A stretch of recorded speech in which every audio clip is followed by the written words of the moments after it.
지난 6월 10일 민주항쟁 기념행사에서 참석을 하지 않으셨죠? 네, 참석 안 했습니다. 참석 안 했죠. 그래서 이유는 행안부사랑 공공기관이 대통령 퇴진을 요구한 단체에 후원한 상황은 용납할 수 없다. 그래서 참석을 안 하신 거죠? 네, 그렇게 그 판단했습니다. 참석 아까 그 이영석 의원님 질문하셨는데 참석 안 하게 된 배경이 행안부 내부 결정입니까? 아니면 대통령실 결정입니까? 지금 말씀하신 금방 말씀하셨듯이 그 기념사업회가 사실상 아니, 이제 그러니까 그걸 누가 지원하는 결정했냐고요. 형태가 됐기 때문에 그런 아까 누가 결정했냐고요? 그 행안부 저희가 결정했습니다. 그러면 좀 구체적으로 들어가서 직무대행께서 결심하셨습니까? 네, 아니면 실무자들이 실무자들이 그 내부 회의를 거쳐서 저한테 보고를 했고, 그러니까 실무자들이 했다. 검토를 하고 그 보고를 받고 실무자들이 했다. 예, 그렇습니다. 검토를 하고 제가 그 보고를 그러니까 받고 실무자들이 했다는 거 아니에요.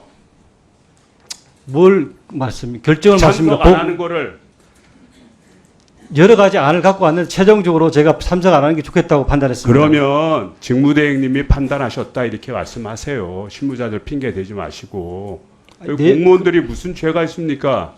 그리고 검토한- 그런 직책을 맡으셨으면 최종적으로 제가 직책만큼- 판단한 게 맞는데 직책만큼 무게감을 가지시고 아래 직원들도 보호하시고 이렇게 말씀하세요. 제가 판단했습니다.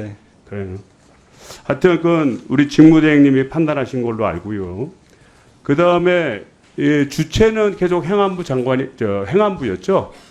주체는 행안부. 네, 그렇습니다. 그 다음에 주관은 기념사업회입니다. 그렇죠. 기념사업회가 하고요. 그러니까 결국은 본 행사의 실질적인 책임을 주는 총책임자는 행안부고 내부적인 사회를 보고 운영하는 것은 기념사업회다 이렇게 볼 수 있잖아요. 네, 주체 주관이 주체자를 포기한 건 아니잖아요.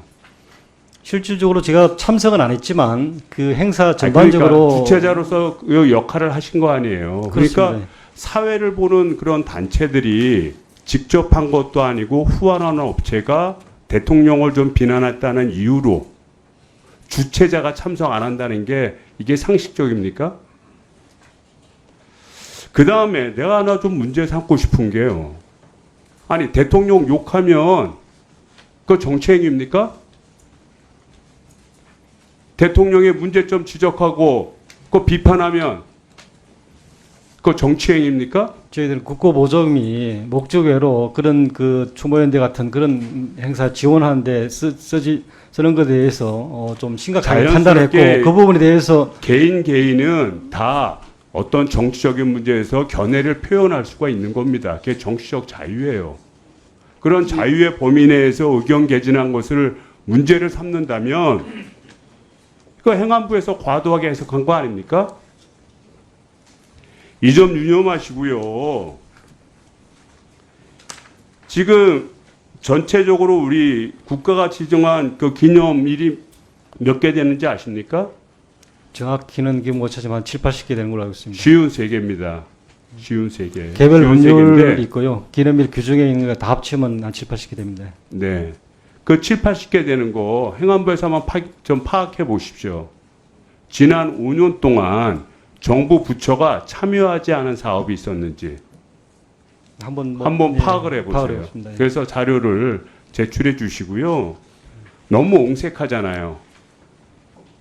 그리고 그 행안부는 전체 부처의 중심이 되는 부처인데 좀 당당하게 해보셔요.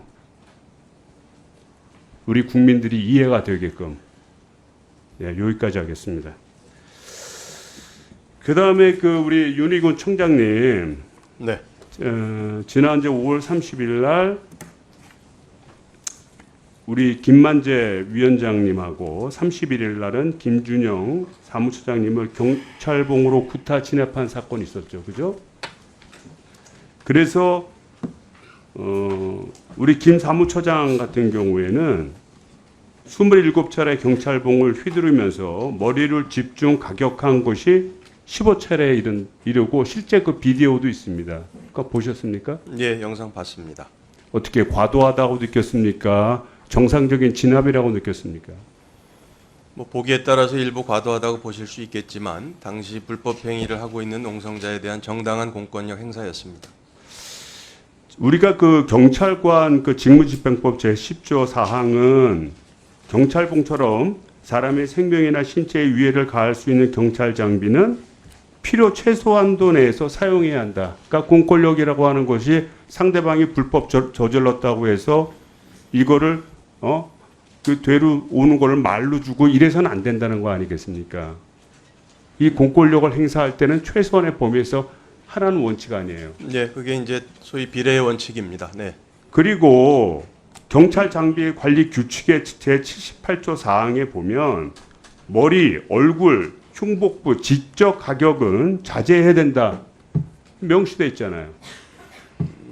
이게 어쩌다가 진압하는 과정에서 이 두 번을 한두 번을 이렇게 가격할 수는 그것도 안 되지만 그런 상황이 벌어질 수는 있지만 그래도 안 되지만 15차례에 이른다는 거는 이거는 지금 나오는 훈령에 좀 배치되는 거 아니에요?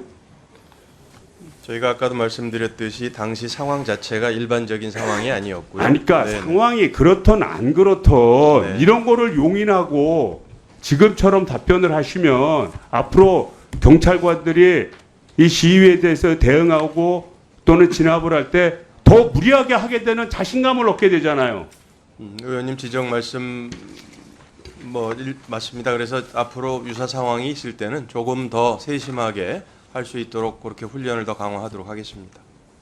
그리고 우리 경찰청장께서 집회 시위 대응할 때 특별 승진을 시키겠다 이렇게 약속을 하셨습니까? 집회 시위 대응할 때 특별 승진은 아니고요. 집회 시위 업무와 관련해서 전체적인 이 법질서 확립에 기여한 경찰관들에 대해서는 일부 특진을 시키겠다고 공약을 했습니다. 그래서 특별 승진대 이 시위에 대한 진압과 관련된 사람이 특별 승진된 사례가 있습니까? 아직은 없습니다. 지금 그거 확실해요? 아니, 그러니까 저희가 아까 특진은 확실하냐고요? 지금 답변하셨으니까. 다시 한번 묻는 거예요. 제가 공약 이후로는 아직은 그 사례로는 없습니다.